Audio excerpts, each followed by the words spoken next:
ايه رسم؟ طب انا بحب الرسم لكن مش بعرف ارسم. طب يا ترى هعرف اتعلم الرسم؟ طب لو انا بحب الرسم وما درستوش، طب هو اصلا الرسم دراسه ولا موهبه ولا الاتنين مع بعض؟ طب يا ترى هقدر اوصل لمستوى كويس؟ طب لو انا حابب ارسم دلوقتي حالا هعمل ايه وانا مش عارف ارسم؟ طب ايه الادوات؟ ايه الامكانيات؟ ايه الخامات؟ كل ده هنتعلمه مع بعض. دوري انا معاكم عماد نخلة ان هنتعلم مع بعض الرسم ونوصل المعلومه ونقدر نوصل لبعض لمستوى كويس جدا. انا شخصيا بدات ان انا ما بعرفش ارسم بس كنت بحب الرسم جدا.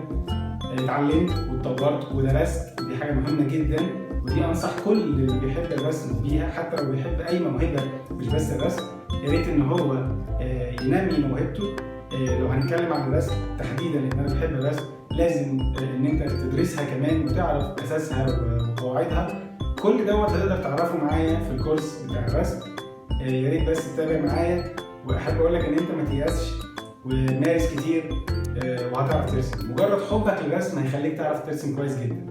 عماد نخلة، تابعوا معايا.